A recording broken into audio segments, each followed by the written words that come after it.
وہ نشے کے اندر نہیں ہوں گے، ولیکن عذاب اللہ شدید، لیکن اس دن اللہ کی پکڑ بہت زیادہ سخت ہوگی۔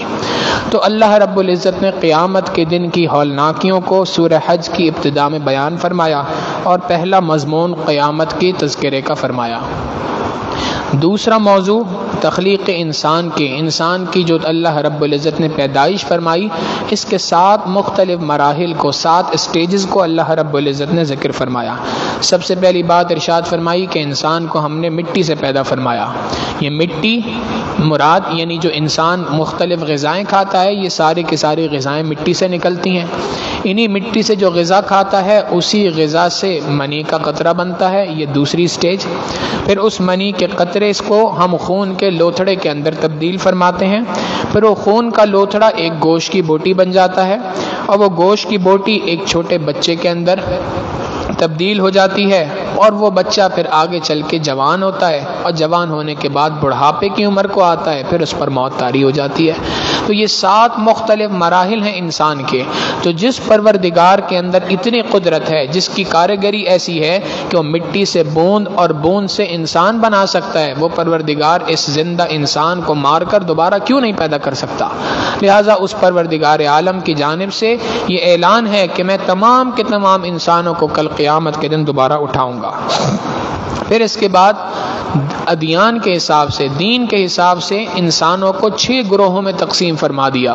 دنیا میں جتنے بھی مذاہب ہیں، جتنے بھی دین ہیں، جتنے بھی ریلیجن ہیں، یہ سارے کے سارے 6 مختلف حصوں میں تقسیم ہو سکتے ہیں۔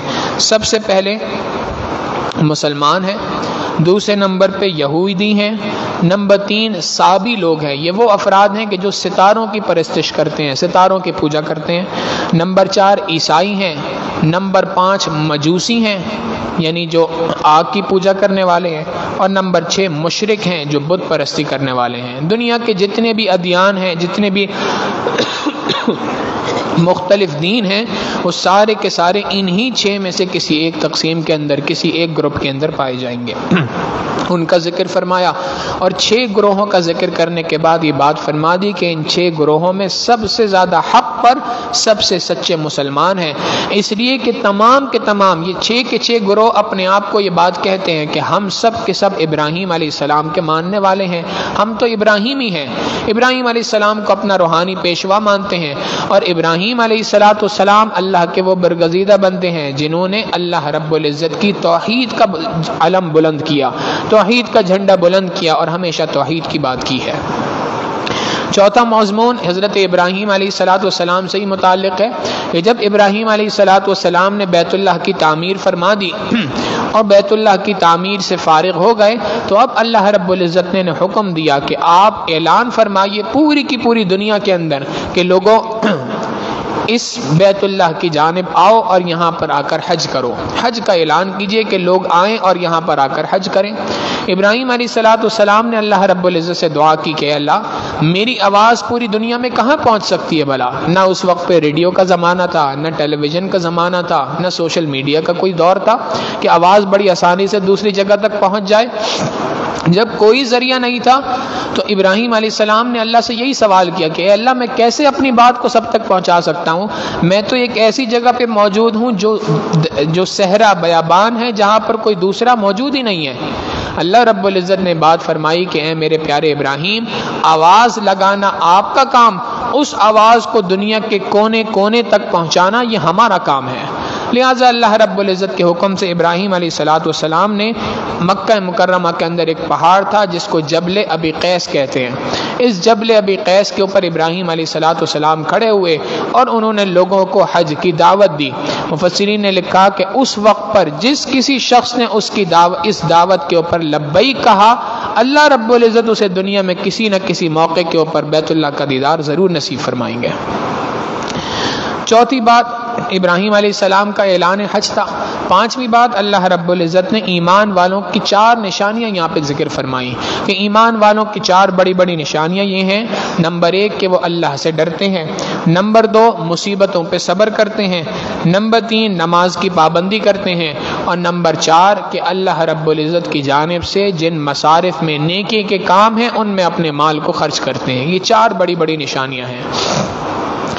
اور چھٹی بات اس کے اندر حج کے مختلف مسائل کو یہاں پہ ذکر فرمایا کہ حج کے اندر نماز کیسے پڑھنی ہے، زکوٰۃ کی مال کو کیسے خرچ کرنا ہے، قربانی کے جانور کا کیا حکم ہے، ان تمام چیزوں کو یہاں پر تفصیل کے ساتھ ذکر فرمایا۔ اور اسی پہ اس سورت کا اختتام ہوا۔ آخر میں ابراہیم علیہ السلام کا دوبارہ سے ذکر فرما کر یہ بات فرما دی کہ وما کان من المشرکین، ابراہیم علیہ السلام مشرکوں میں سے نہیں تھے، شرک کرنے والوں میں سے نہیں تھے، بلکہ وہ تو خالص موحد آدمی تھے۔ جیسے ہم نے ابراہیم علیہ السلام پر وحی فرمائی تھی ثم اوحینا الیک، اسی طریقے سے ہم نے آپ پر میرے محبوب صلی اللہ علیہ وسلم وحی فرمائی ہے، اور آپ کسی نئی بات کا حکم نہیں دے رہے، بلکہ آپ کا اعلان یہ ہے کہ ان اتبع ملت ابراہیم حنیفا، کہ ابراہیم علیہ السلام کے دین کی پیروی کرو، ابراہیم علیہ السلام کی ملت کی پیروی کرو۔ جو پیغام ابراہیم علیہ السلام لے کر دنیا کے اندر آئے تھے، بعین ہی وہی پیغام لے کر اللہ کے محبوب صلی اللہ علیہ وسلم دنیا میں تشریف لائے۔ 18ویں پارے کی ابتدا اللہ رب العزت نے سورۃ المؤمنون سے فرمائی۔ اس سورت کا نام مؤمنون، ایمان والوں سے رکھا، اس لیے کہ اس میں ایمان والوں کے صفات بیان کی ہیں۔ جنت میں جانے والوں کی، کامیاب لوگوں کی اللہ رب العزت نے 7 صفات بیان فرمائی۔ جو دنیا میں بھی کامیابی حاصل کرنا چاہے، آخرت میں بھی کامیابی حاصل کرنا چاہے، ان 7 صفات کو اپنے اندر اپنا لیں۔ نمبر 1 فرمایا ایمان، دل کے اندر ایمان کا ہونا، مؤمن ہونا۔ نمبر 2 فرمایا نماز کے اندر خشوع کا اختیار کرنا، اور نمبر 3 فرمایا اپنے آپ کو بیکار باتوں سے بچانا۔ نماز میں خشوع اختیار کرنا، خشوع سے مراد کہ انسان نماز کے لیے نمبر 1 جتنی اس سے پہلے کی تیاریاں ہیں، مثال کے طور پہ وضو کرنا ہے تو وضو اچھے انداز میں کرے، جیسے تمام کی تمام سنتوں اللہ کے محبوب صلی اللہ علیہ وسلم نے سکھائی ہیں، ان تمام سنتوں کو سامنے رکھتے ہوئے وضو کرے۔ پھر جب نماز کے لیے کھڑا ہو تو نماز میں کھڑے ہو کے بھی نماز کی تمام سنتوں کا لحاظ رکھے، جو طریقہ نبی علیہ الصلوۃ والسلام نے بیان فرما دیا اسی طریقے کے مطابق نماز پڑھے۔ نماز کے اندر جلدی نہ کرے، جلدی نماز کو پڑھنے کی کوشش نہ کرے کہ رکوع بھی مختصر ہو رہا ہے، سجدہ بھی مختصر ہو رہا ہے، بلکہ اطمینان کے ساتھ، تسلی کے ساتھ اللہ رب العزت کے دربار میں کھڑے ہو کر تمام کے تمام فرائض، واجبات، سنن، مستحبات کا لحاظ رکھتے ہوئے نماز کا ادا کرنا، یہ نماز کا خشوع کہلاتا ہے۔ تو پہلی نشانی کامیاب لوگوں کی کہ وہ اللہ پر ایمان رکھتے ہیں، دوسری نشانی کہ وہ نماز کے اندر خشوع اختیار کرتے ہیں، نماز کو اچھے طریقے سے ادا کرتے ہیں، اور نمبر 3 کہ وہ لوگ بیکار باتوں سے، لغو باتوں سے اپنے آپ کو بچاتے ہیں۔ لغو بات کہتے ہیں، بیکار بات کہتے ہیں ہر ایسی بات کہ جس کے اندر نہ دین کا فائدہ نہ دنیا کا فائدہ، ہر ایسا کام جس میں نہ دین کا فائدہ نہ دنیا کا فائدہ، اس سے اپنے آپ کو بچاتے ہیں۔ اور ہم بہت ساری مرتبہ ان لغو کاموں کے اندر لگے ہوتے ہیں۔ مثال کے طور پہ کوئی کام نہیں ہے، ویسے ہی موبائل فون کھول کے سوشل میڈیا کے اوپر اسکرولنگ کر رہے ہیں۔ بھائی کیا کر رہے ہو؟ ٹائم پاس کر رہا ہوں، ویسے دیکھ رہا ہوں کیا آ رہا ہے آج، یہ جو ہے نا ویسے ہی دیکھ رہا ہوں کیا آ رہا ہے آج، فیس بک کی اسکرولنگ ہو رہی ہے، واٹس ایپ کی اسکرولنگ ہو رہی ہے، سوشل میڈیا کی اسکرولنگ ہو رہی ہے۔ یہ جو اسکرولنگ ہے اس کے پیچھے یقیناً نہ کوئی دنیا کا مقصد ہے نہ کوئی دین کا مقصد ہے، فقط اپنا وقت ضائع کرنا ہے۔ رمضان المبارک کا مہینہ ہو تو رات کو نوجوان ٹولیاں بنا کے بیٹھ جاتے ہیں، عصر کی نماز کے بعد افطار کے انتظار میں ٹولیاں بنا کے بیٹھ جاتے ہیں۔ کیا کر رہے ہیں بھائی؟ ٹائم پاس کر رہے ہیں۔ یقین جانے کہ ہم ٹائم کو پاس نہیں کر رہے، ٹائم تو خود بخود پاس ہو جانا ہے۔ ہم نے اپنی زندگی کے بہت ہی قیمتی اوقات تھے جن کو ختم کر دیا، جن کو ضائع کر دیا۔ ایک اللہ والے نے یہ بات فرمائی کہ میں نے دین سیکھا ایک برف والے سے۔ لوگوں نے پوچھا حضرت ایک برف والے سے کیسے سیکھا؟ فرمانے لگے کہ سخت گرمی کا موسم تھا، دوپہر کا وقت تھا، ایک برف والا برف بیچنے کے لیے نکلا اور کوئی اس سے برف نہیں خرید رہا تھا، کافی دیر تک آواز لگاتا رہا۔ اس کے بعد آخر میں اس نے بڑی لجاجت کے ساتھ ایک آواز لگائی، لوگوں اس بندے کے حال پہ رحم کرو جس کا سرمایہ پگھل رہا ہے۔ لوگوں اس بندے کے حال پہ رحم کرو جس کا سرمایہ پگھل رہا ہے۔ حقیقت یہ ہے کہ ہم میں سے ہر ایک شخص جو دنیا کے اندر آیا ہے تو دنیا کی زندگی اس کا سرمایہ ہے۔ اب اس زندگی کے اندر جتنا وقت گزرتا جا رہا ہے اس بندے کا سرمایہ پگھلتا جا رہا ہے، لہٰذا اس وقت کو قیمتی بنانے کی ضرورت ہے۔ لغو باتوں سے اپنے آپ کو، ایسی باتیں جس میں نہ دین کا فائدہ نہ دنیا کا فائدہ، اس سے اپنے آپ کو بچانے کی ضرورت ہے۔ نمبر 4 فرمایا زکوٰۃ ادا کرتے ہیں۔ نمبر 5 فرمایا پاک دامنی کی زندگی گزارتے ہیں، اپنے آپ کو پاک دامن رکھتے ہیں، حیا والی زندگی گزارتے ہیں، پاک دامنی والی زندگی گزارتے ہیں، عفت والی زندگی گزارتے ہیں، حقیقت یہ اپنی جوانی کی حفاظت کرتے ہیں، جوانی سے متعلقہ گناہوں سے اپنے آپ کو بچاتے ہیں. اور جوانی سے متعلقہ گناہوں میں جہاں زنا شامل ہے وہاں اسی سے کے اندر نظروں کی حفاظت بھی شامل ہے، کانوں کی حفاظت بھی شامل ہے، اور ان سب سے بڑھ کر ایک اور چیز جس کی طرف شاید ہماری توجہ اکثر نہیں ہوتی ہے، وہ اپنی سوچ کی حفاظت ہے. ہمارے مشائخ نے لکھا کہ ان تمام کے تمام گناہوں میں ایک گناہ ہے آنکھ سے غلط دیکھنا، یہ بھی گناہ، زبان سے غلط بات کرنا، یہ بھی گناہ، کان سے غلط سننا، یہ بھی گناہ، مگر فرمایا ان تمام گناہوں سے زیادہ، سب سے زیادہ انسان کو جس گناہ سے نقصان پہنچتا ہے وہ انسان کی سوچ کا گناہ ہے. انسان کی سوچ کہیں چل رہی ہوتی ہے. آنکھ نے تو ایک تھوڑی دیر کا گناہ کیا، گناہ کر کے فارغ ہو گئی، اب یہاں دماغ کے اندر ایک پوری فلم اس کے اوپر چل رہی ہے، ایک تھاٹ پروسیس پورا چل رہا ہے. یہ جو سوچ کا گناہ ہے، فکر کی گندگی ہے، یہ اس دنیا کا سب سے بڑا مہلک ترین ہتھیار ہے، اور یہ دنیا کی مہلک ترین بیماری ہے جس کے اندر آج نوجوان بدقسمتی کے ساتھ لگے ہیں. یہی وجہ ہے کہ آپ دیکھیں ریسرچ یہ بات کہہ رہی ہے کہ آج دنیا کے اندر لوگوں کی اٹینشن اسپیم ختم ہو چکا ہے. توجہ ایک زمانہ وہ تھا، آج سے 10-15 سال پہلے کی ریسرچ یہ تھی کہ ایک بندہ ایک وقت میں بیٹھ کر توجہ کے ساتھ 1.5 سے 2 گھنٹے کی بات سن سکتا ہے، اس سے زیادہ کی نہیں سن سکتا. آج ریسرچ یہ کہتی ہے کہ جی ٹائم اسپیم لوگوں کا جو ہے، لوگوں کی توجہ کے ساتھ بات سننے کا جو دورانیہ ہے وہ 4 سے 5 منٹ ہے، اس سے اوپر نہیں ہے، پھر توجہ کہیں اور چلی جاتی ہے. لہٰذا پھر اگر آپ نے توجہ لے کے آنی ہے تو پھر اپنے ذہن کو دوبارہ یکسو کرنا پڑے گا، پھر 4-5 منٹ بعد توجہ ادھر ادھر چلی جائے گی، پھر اپنے ذہن کو یکسو کرنا پڑے گا. کیوں ہے یہ؟ اس لیے کہ سوچ کے گناہ کے اندر ہم سب کو ملوث کر دیا گیا ہے. تو سوچ سے اپنی سوچ کو پاک کرنا، ہمارے مشائخ نے لکھا اگر کوئی شخص اپنی فکر کی گندگی کو دور کرنا چاہتا ہے تو صحبت اولیاء کے بغیر ممکن نہیں ہے دنیا کے اندر. اس لیے کہ فکر کی گندگی ذکر کے ذریعے سے دور ہوتی ہے، اور ذکر جب تک سیکھ کر نہیں کیا جائے اس وقت تک انسان کی روحانی بیماریوں کا خاتمہ نہیں ہو سکتا دنیا کے اندر. لہٰذا نیک لوگوں کی صحبت کے اندر بیٹھنے کی برکت سے اللہ رب العزت اس سوچ کو انسان کی پاک فرما دیا کرتے ہیں. تو پہلی بات فرمائی ایمان کی ایمان لاتے ہیں، اللہ پر یقین رکھتے ہیں. دوسری بات فرمائی نماز میں خشوع و خضوع اختیار کرتے ہیں. تیسری بات فرمائی لغو بات سے اپنے آپ کو بچاتے ہیں. چوتھی بات فرمائی زکوٰۃ ادا کرتے ہیں. پانچویں بات پاک دامنی کی زندگی گزارتے ہیں. چھٹی بات امانت داری اختیار کرتے ہیں، دیانت داری کے ساتھ، امانت داری کے ساتھ زندگی گزارتے ہیں. اور ساتویں بات نماز کو قائم کرتے ہیں. پہلے فرمایا نماز میں خشوع اختیار کرتے ہیں، بعد میں فرمایا نماز کو قائم کرتے ہیں. فرق یہ ہے کہ نماز پڑھنی ہے اچھے طریقے سے، یہ نماز کا خشوع ہے، اور نماز پڑھنی ہے پابندی کے ساتھ، مسجد کے اندر آ کر جماعت کے ساتھ، یہ نماز کا قائم کرنا ہے.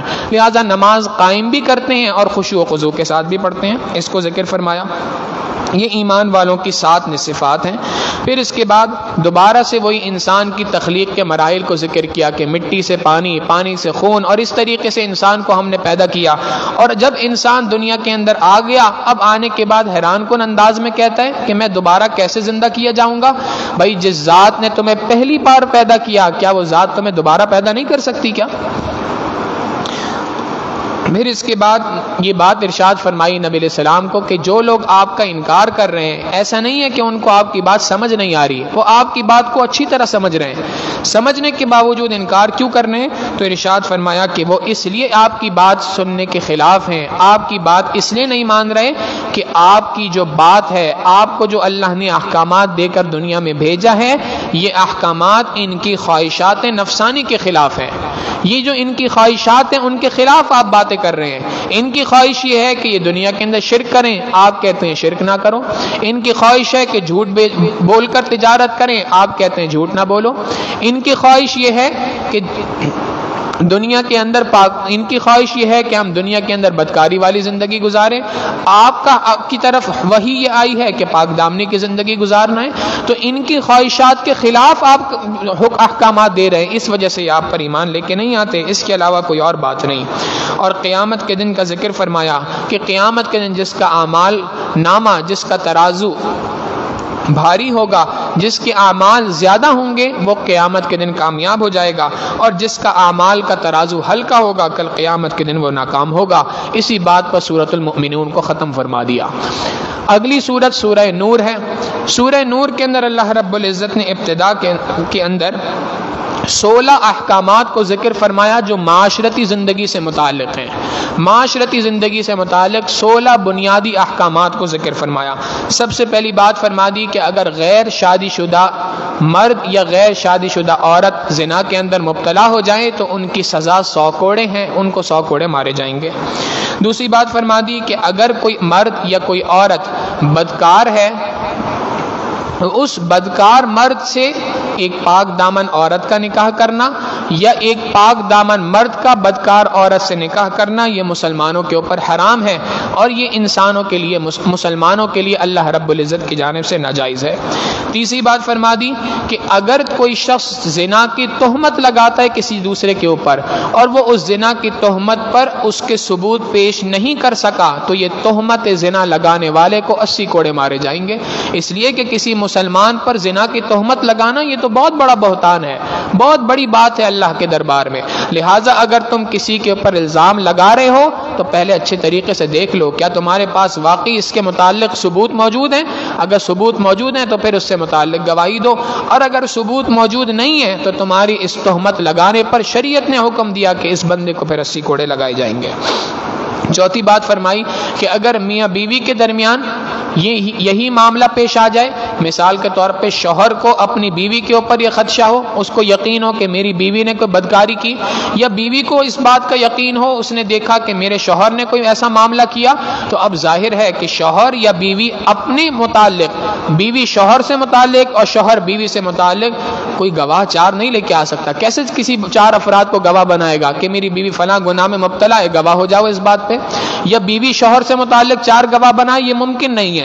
تو شریعت مطہرہ نے لعان کا حکم نازل فرمایا کہ شوہر جو ہے وہ اگر بیوی شوہر پہ الزام لگا رہی ہے تو بیوی 4 مرتبہ اللہ کے نام کی قسم کھائے گی، اور اگر شوہر الزام لگا رہا ہے تو شوہر اللہ کے نام کی قسم کھائے گا 4 مرتبہ۔ یہ 4 مرتبہ شوہر کا یا بیوی کا ایک دوسرے کے خلاف قسم کا کھا لینا یہ حقیقتاً 4 گواہوں کے مترادف شریعت مطہرہ نے بیان کر دیا۔ پھر اسی کے متعلق، اسی کے ضمن میں اللہ رب العزت نے ایک اور واقعہ ذکر فرمایا جو اس امت کی تاریخ کے اندر ایک بہت ہی تکلیف دہ واقعہ ہے، اور وہ یہ ہے کہ اللہ کے محبوب صلی اللہ علیہ وسلم ایک سفر پر نکلے تھے۔ حضرت عائشہ صدیقہ رضی اللہ تعالی عنہا نبی علیہ الصلوۃ والسلام کے ساتھ تھیں۔ اللہ کے محبوب صلی اللہ علیہ وسلم اس سفر سے واپسی پر تشریف لائے، اور ہوا یہ کہ جب اس سفر سے واپس آ رہے تھے تو ایک جگہ پہ پڑاؤ ڈالا گیا۔ جب پڑاؤ ڈال کے نبی علیہ الصلوۃ والسلام نے قافلے کی روانگی کا حکم دیا تو اس اونٹنی کے اندر جس میں حضرت عائشہ رضی اللہ تعالیٰ عنہ سوار تھیں، اس کے چاروں طرف پردے سے وہ بند تھی، معلوم نہیں تھا کہ اندر کوئی ہے کہ نہیں ہے۔ صحابہ نے عزیوم کیا، یہ سمجھا کہ شاید اس کے اندر ام المؤمنین بیٹھ چکی ہیں، انہوں نے سواری چلا دی، لہٰذا سارا کا سارا قافلہ نکل گیا۔ ام المؤمنین حضرت عائشہ رضی اللہ تعالیٰ عنہ اس وقت پہ قضاء حاجت کے لیے گئی تھیں۔ جب واپس آئیں تو انہوں نے دیکھا کہ پورا کا پورا قافلہ روانہ ہو چکا ہے۔ اب وہ یہ بات جانتی تھی کہ اللہ کے محبوب صلی اللہ علیہ وسلم کی عادت مبارکہ یہ ہے کہ ایک صحابی کو قافلے سے چند کلومیٹر دور چھوڑتے ہیں کہ تم پیچھے پیچھے آنا، کسی شخص کا کوئی سامان رہ گیا ہو، کوئی چیز رہ گئی ہو تو اس کو اٹھاتے ہوئے دیکھتے ہوئے آنا، نگرانی کرتے ہوئے پیچھے سے آؤ۔ تو ان کو پتا تھا کہ کوئی نہ کوئی مجھے لینے کے لیے آ جائے گا، لہٰذا انتظار میں وہاں بیٹھ گئیں۔ کچھ ہی دیر کے بعد وہ صحابی رضی اللہ عنہ وہاں تشریف لائے اور انہوں نے ام المؤمنین کو دیکھا تو اپنے اونٹ کو بٹھایا، ان پہ حضرت عائشہ کو سوار کیا اور اونٹ کی نکیل پکڑی اور اس کو لے کر چل پڑے۔ اب واقعہ تو فقط اتنا تھا، مگر جب یہ قافلہ، جب یہ صحابی حضرت ام المؤمنین رضی اللہ تعالیٰ عنہ کو لے کر مدینہ منورہ پہنچے ہیں تو یہاں پر منافقین کو موقع مل گیا، انہوں نے شور مچا دیا، اور یہ شور اتنا مچا، اتنا بڑا پروپیگنڈا حضرت عائشہ رضی اللہ تعالیٰ عنہ کے خلاف کیا گیا کہ بعض دیندار قسم کے، بعض معتبر قسم کے افراد جو منافقین میں سے نہیں تھے بلکہ صحابہ رضوان اللہ علیہم اجمعین میں سے تھے، ان کو بھی یہ محسوس ہونے لگا کہ شاید کوئی بات ہے جو اتنی زور و شور سے پروپیگنڈا ہو رہا ہے۔ اور یہ بات بڑے عرصے تک چلتی رہی. نبی علیہ الصلوۃ والسلام کی طبیعت پہ بہت زیادہ یہ بات بھاری تھی. اللہ کے محبوب صلی اللہ علیہ وسلم بہت زیادہ اس کی وجہ سے پریشان تھے. بہرحال وقت گزرتا گیا، یہاں تک کہ ایک دن نبی علیہ الصلوۃ والسلام نے حضرت عائشہ رضی اللہ تعالیٰ عنہ کو ان کے والد سیدنا صدیق اکبر رضی اللہ تعالیٰ عنہ اور ان کی والدہ کے سامنے پوچھا کہ اے عائشہ، اگر تجھ سے کوئی غلطی ہو گئی ہے تو اللہ کے دربار میں توبہ کر لے. انہوں نے فرمایا، اپنے والد کی طرف دیکھا، فرمایا کہ آپ جواب دیجئے میری جانب سے. والد سیدنا صدیق اکبر رضی اللہ تعالیٰ نے فرمایا کہ میں اللہ کے رسول کو کوئی جواب نہیں دے سکتا. والدہ سے فرمایا آپ جواب دیجئے. انہوں نے کہا میں بھی کوئی جواب نہیں دے سکتی.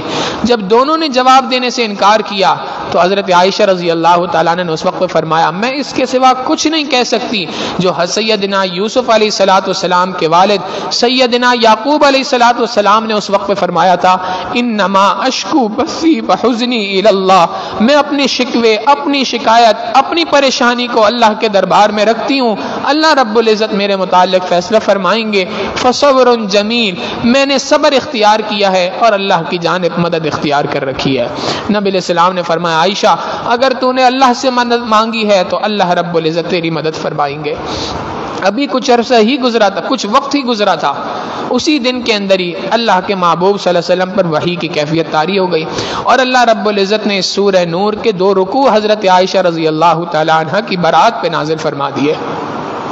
حضرت عائشہ رضی اللہ تعالیٰ عنہ خود فرماتی ہیں مجھے اس بات کا یقین تو تھا کہ اللہ رب العزت میری برات کا اعلان فرمائیں گے، مگر یہ بات مجھے نہیں پتا تھی کہ اللہ کے محبوب صلی اللہ علیہ وسلم پر وحی ایسی نازل فرما دیں گے کہ قرآن کریم کا جز بن جائے گا. 2 رکوع میری برات کے اوپر اللہ رب العزت نازل فرما دیں گے، یہ بات کا مجھے کبھی گمان نہ تھا. چنانچہ حضرت عائشہ رضی اللہ تعالیٰ عنہ کو دیگر تمام کی تمام عورتوں پہ جو فضیلتیں ہیں ان میں سے ایک بڑی فضیلت یہ ہے کہ ان کی براءت کا اظہار اللہ نے قرآن کریم میں فرمایا. ان کی ایک فضیلت یہ بھی ہے کہ اللہ کے محبوب صلی اللہ علیہ وسلم کی وہ واحد زوجہ ہیں کہ نبی علیہ الصلوۃ والسلام نے ان کی گود میں سر رکھا تھا اور اس موقع کے اوپر اللہ کی جانب سے وحی نازل ہوئی. اس واقعے کو یہاں پہ ذکر فرمایا اور اس کے بعد تیسری بات یہاں پر، چوتھی بات یہاں پہ فرما دی کہ میاں بیوی کے درمیان گواہوں کی نہ ہونے کی صورت میں لعان کا حکم ہے. یہ 4 باتیں ہو گئیں. 5ویں بات فرما دی کہ کسی بھی شخص کو دوسرے کے گھر میں بلا اجازت داخل ہونے کی اجازت نہیں، بلکہ جب کبھی بھی کسی کے گھر میں داخل ہونا ہو تو سب سے پہلے سلام کیا جائے. یہ سلام استئذان کہلاتا ہے، اجازت طلب کرنے کا سلام ہے. یعنی سلام کرنے کا مقصد یہ ہے کہ کیا میں گھر میں اندر داخل ہو سکتا ہوں. اگر اجازت مل جائے تو اب گھر میں داخل ہو کر پھر سلام کرے. یہ سلام ہے گھر میں داخل ہونے کا. تو 2 سلام شریعت نے سکھلائے. تو بہرحال کسی کے گھر میں بغیر اجازت کے داخل نہیں ہونا چاہیے، چاہے آپ کا کتنا ہی زیادہ گہرا دوست کیوں نہ ہو، کتنا ہی زیادہ اچھا رشتہ دار کیوں نہ ہو، کتنی ہی زیادہ دوستی اس کے ساتھ کیوں نہ ہو، کتنی ہی زیادہ رشتہ داری کا معاملہ کیوں نہ ہو. ارشاد فرما دیا کہ جب کبھی بھی داخل ہو تو اجازت لے کے داخل ہو. 6ٹھی بات فرمائی آنکھوں کی اور اپنی شرمگاہوں کی حفاظت کرو. نمبر 7 فرما دیا کہ نکاح کی ترغیب دی کہ جب جوان ہو جائے اولاد تو اب اس کے نکاح کی فکر کرو. نمبر 8 یہ بات فرما دی کہ غلام یا باندی کو کچھ پیسے دے کر اگر آزادی حاصل کرنا چاہتے ہو تو ان کے ساتھ یہ معاہدہ کر سکتے ہو. شریعت نے اس معاہدے کا حکم جاری فرما دیا. تو یہ غلام سے متعلق چند باتوں کو ذکر فرمایا اور اس کے بعد 9ویں بات ارشاد فرمائی کہ باندیوں کو اجرت کے بدلے زنا کرنے کے اوپر مجبور نہ کیا جائے، اس کا ذکر فرمایا. 10ویں بات ارشاد فرمائی کہ چھوٹے بچے اور گھر میں کام کرنے والے جو ملازمین ہیں ان کو بھی یہ حکم دے دو کہ کچھ مخصوص اوقات ہیں جن کے اندر تم گھر کے اندر آرام کر رہے ہو تو ان اوقات میں تمہارے گھروں میں اور کمروں میں بلا اجازت نہ آئیں. مثال کے طور پہ قرآن کریم نے ذکر کیا کہ جو فجر کی نماز سے پہلے کا وقت ہے، دوپہر کے قیلولے کا وقت ہے، عشاء کی نماز کے بعد کا وقت ہے، اپنے چھوٹے بچوں کو، نابالغ بچوں کو بھی یہ بات سمجھاؤ کہ بیٹا گھر کے اندر جب اب کمرے میں داخل ہونا ہے تو نوک کر کے آنا ہے، اجازت لے کے آنا ہے، بغیر اجازت کے کمرے کے اندر نہیں داخل ہو سکتے. یہ بچے کو بچپن سے ہی اس بات کی اجازت سکھلائی جائے، اجازت لینا سکھلایا جائے. اور جو عام اوقات ہیں ان کے علاوہ جن میں انسان سو نہیں رہا ہوتا بلکہ عام روٹین کی زندگی میں ہوتا ہے، ان میں اگر بلا اجازت یہ بچے داخل ہونا چاہیں تو ان کو داخل ہونے کی اجازت ہے. 11ویں بات ارشاد فرمائی کہ جب بچے بالغ ہو جائیں تو دوسرے بالغ افراد کی طرح ان پر بھی لازم ہے کہ اب وہ عام اوقات کے اندر بھی گھر پہ آنا چاہیں تو اس وقت پر بھی اجازت لے کے آئیں. یعنی شریعت مطہرہ نے یہاں پر یہ بات فرما دی کہ اب بچہ بالغ ہو گیا تو اب اس کے ساتھ پردے کا حکم ہے، پردے کے تمام احکامات اس کی طرف متوجہ ہیں۔ اور ہماری ایک عمومی کوتاہی یہ ہے کہ ہم یہ سوچتے ہیں ابھی تو 15 سال کا ہی تو ہے، ابھی تو بچہ ہی تو ہے، 14 سال کا ہے، بچہ ہی تو ہے یہ، حالانکہ بچہ نہیں ہے۔ ہم یہ بات نہیں سمجھ رہے ہوتے کہ آج کی میڈیا نے، آج کی اس ترقی نے، اس سائنس نے اتنی ترقی کر لی ہے کہ بچے کا تھاٹ پروسیس، بچے کے بلوغت سے متعلق جو مسائل ہیں ان کا تھاٹ پروسیس 10-11 سال کی عمر میں چلنا شروع ہو جاتا ہے۔ لہٰذا اسی عمر سے احتیاط کرنی لازم ہے، اسی عمر سے بچے کو سکھانا سمجھانا ضروری ہے تاکہ بچے کا ذہن بھی خراب نہ ہو اور شریعت کا حکم بھی پورا ہو۔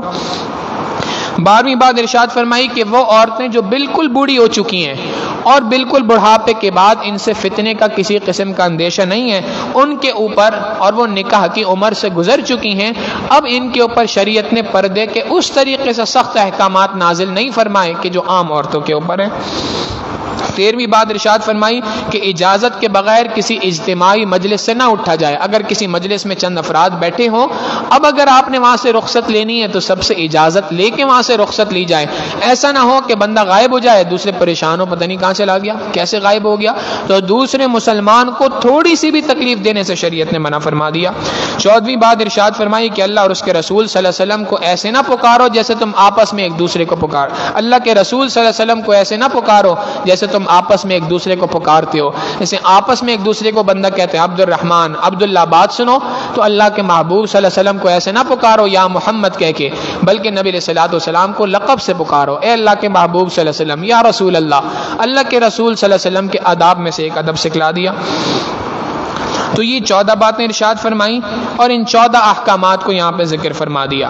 اور اس کے بعد سورہ فرقان کے ابتدائی حصے کے اندر اللہ رب العزت نے اپنی توحید کا ذکر کیا کہ اللہ وہ ذات ہے جس نے آسمانوں کو پیدا کیا، وہ آسمانوں کا بادشاہ، زمین کا بادشاہ، نہ اس کا کوئی بیٹا ہے نہ اس کا کوئی شریک ہے، ہر چیز کو اس نے اپنے ایک فکس اندازے کے مطابق، ایک اپنے نپے تلے اندازے سے پیدا فرمایا ہے۔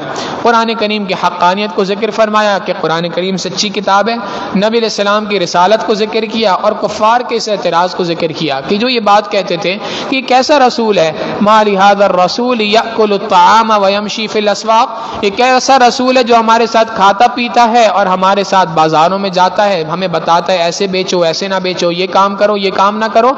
لولا انزل الیہ ملک فیکون معہ نذیرا، رسول تو اس شخص کو کہا جاتا ہے کہ ان کا ذہن میں یہ بات تھی کہ رسول تو اس کو کہتے ہیں کہ جو مسجد کے اندر بیٹھا ہو، کسی دیندار مقام کے اوپر بیٹھا ہو اور وہاں پہ بیٹھ کے بس اس کا فقط اتنا کام یہ ہو کہ اس کے ساتھ 2 فرشتے ہوں، وہ لوگوں کو ڈراتا رہے، جنت کی خوشخبری دے، جہنم کے عذاب سے ڈراتا رہے۔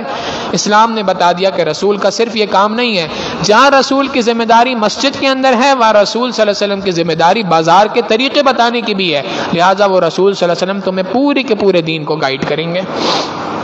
19ویں پارے کی ابتدا جہاں سے آج کی تراویح شروع ہوئی، اللہ رب العزت نے رحمان کی صفات کو، عباد الرحمان کی، رحمان کے بندوں کی چند صفات کو ذکر فرمایا کہ اللہ کے بندے، رحمان کے بندے جن پر اللہ کی رحمتیں اترتی ہیں وہ افراد ہیں کہ جن کی یہ صفات ہیں۔ نمبر 1 وہ عاجزی سے چلتے ہیں، اکڑ کر نہیں چلتے۔ نمبر 2 وہ جہالت والی باتوں سے، فضول باتوں سے، لغو باتوں سے اپنے آپ کو بچاتے ہیں، ان سے اعراض کرتے ہیں، کوئی بلا کسی واسطے کے ویسے ہی اگر ان سے بحث کرنا چاہے تو وہ عام افراد سے بحث کے اندر نہیں پڑتے، اپنی بات کہہ دیتے ہیں، سامنے والے نے قبول کر لیا الحمدللہ، نہیں قبول کیا تو اس کے لیے دعا کر لی، مگر بحث مباحثے کے اندر نہیں پڑتے۔ جیسے آج ہمارا بھی مزاج ہوتا ہے کہ مرتبہ نہیں میں تو اس کو سمجھا کر ہی رہوں گا، میں تو یہ بات پوچھ رہا ہوں آپ سے اس لیے کہ میں نے دوسرے کو سمجھانی ہے، یہ بات اس کے دل میں اتارنی ہے۔ تو قرآن کریم کہتے ہیں ان کا یہ کام نہیں ہوتا، بلکہ وَإِذَا خَاطَبَهُمُ الْجَاهِلُونَ قَالُوا سَلَامًا، جب کوئی شخص ان کے ساتھ جہالت والا مظاہرہ کرتا ہے، بحث مباحثے پہ اتر جاتا ہے، وہ سلامتی کے ساتھ سلام کرتے ہوئے وہاں سے گزر جاتے ہیں۔ نمبر 3 راتوں کو اللہ کی عبادت کرتے ہیں۔ نمبر 4 اللہ جہنم کے عذاب سے پناہ مانگتے ہیں۔ نمبر 5 خرچ کرنے میں اعتدال رکھتے ہیں، میانہ روی اختیار کرتے ہیں، فضول خرچی بھی نہیں کرتے اور کنجوسی بھی نہیں کرتے۔ نمبر 6 شرک سے اجتناب کرتے ہیں، قتل کرنے سے اپنے آپ کو بچاتے ہیں، زنا سے، بدکاری سے، گناہوں سے اپنے آپ کو بچاتے ہیں، جھوٹی گواہی سے پرہیز کرتے ہیں اور مجالس سے پہلو تہی کرنے سے، نیک لوگوں کی صحبت سے اپنے آپ کو ہٹانے کی کوشش نہیں کرتے اور اللہ کی کتاب سے بڑے متاثر ہوتے ہیں، اپنے لیے بھی دعائیں مانگتے ہیں، اپنی بیوی کے لیے بھی دعائیں مانگتے ہیں، اپنی آل اولاد کے لیے بھی دعائیں مانگتے ہیں۔ سورہ شعراء کے اندر اللہ رب العزت نے 7 انبیاء علیہ السلام کا تذکرہ فرمایا، حضرت موسیٰ علیہ السلام، حضرت ابراہیم علیہ السلام، حضرت نوح علیہ السلام، ہود علیہ السلام، صالح علیہ السلام، لوط علیہ السلام، حضرت شعیب علیہ السلام۔ تمام کے تمام انبیاء کے قصوں میں ایک بات مشترکہ فرما دی، تمام انبیاء نے جب دین کی دعوت دی تو یہ بات کہی کہ وما اسألکم علیہ من اجر ان اجری الا علی رب العالمین، ہم جو تمہیں دین کی دعوت دے رہے ہیں تو اس پہ کوئی اجرت نہیں مانگ رہے تم سے، ہماری اجرت تو اللہ کیا ہے، اللہ ہمیں ہماری اجرت دے گا، ہم تو فقط تم سے اس بات کا مطالبہ کرتے ہیں کہ اس دین کو تسلیم کر لو۔ پھر قرآن کریم کی حقانیت کو ذکر فرمایا کہ اللہ رب العزت کی جانب سے وہ کتاب ہے جو نبی علیہ الصلوۃ والسلام کے قلب اطہر پر اتری ہے سیدنا جبریل علیہ الصلوۃ والسلام کے واسطے سے۔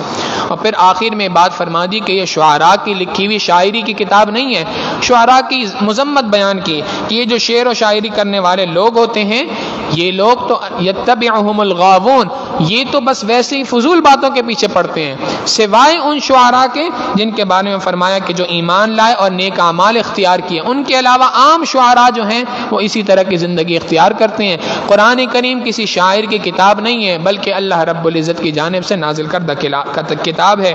اسی بات پر اس سورت کو ختم فرمایا۔ سورہ نمل کا حصہ جو اس سورت کے اندر، اس پارے کے اندر ہے، اس میں اللہ رب العزت نے ابتدا میں قرآن کریم کی عظمت کو پھر بیان فرمایا اور 5 انبیاء علیہ السلام کا قصہ بیان کیا جو پہلے بھی گزر چکا ہے۔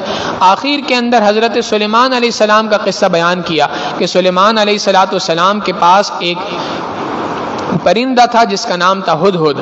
اس ہدہد نے آ کے سلیمان علیہ السلام کو یہ بات فرمائی کہ دنیا میں ایک قوم ایسی ہے جس کی بادشاہ، جس کی ملکہ ایک عورت ہے، ملکہ سبا، اور جو ستاروں کی پوجا کرتے ہیں، اور آپ اگر ان کو دین کی دعوت دیں تو وہ دین اسلام کو قبول کر لیں گے، میں آپ کے پاس یہ خبر لے کے آیا ہوں۔ سلیمان علیہ السلام کو جیسی پتہ چلا کہ اس دنیا کے اندر کچھ لوگ اللہ کی عبادت کے علاوہ بتوں کی پرستش میں لگے ہیں، چاند سورج کی پرستش میں لگے ہیں، چنانچہ انہوں نے ملکہ بلقیس کو اپنے پاس بلوا لیا۔ ملکہ بلقیس جب سلیمان علیہ السلام کے پاس آنے کا اس نے ارادہ کیا کہ میں آؤں سلیمان علیہ السلام سے گفتگو کروں، تو سلیمان علیہ السلام نے اپنے جنات جو ان کے تابع تھے ان سے یہ بات کہی کہ ملکہ بلقیس کے یہاں آنے سے پہلے میں چاہتا ہوں کہ اس کا تخت شاہی پہلے پہنچ جائے، تاکہ جب وہ یہاں پہ آئے تو اس کو حیرانگی ہو کہ مجھ سے پہلے میرا تخت شاہی کیسے پہنچ گیا یہاں پہ۔ تو سلیمان علیہ السلام کی اس بات پر جنات نے کہا کہ آپ اس سے پہلے کہ ملکہ بلقیس کو ویلکم کرنے کے لیے کھڑے ہوئیں انشاءاللہ تخت یہاں پہ آ جائے گا۔ سلیمان علیہ السلام نے بات کہی جس کو ہم آج کے زمانے میں کہہ سکتے ہیں اٹس ٹو لیٹ، یہ تو بہت دیر ہے، مجھے اس سے بھی پہلے چاہیے۔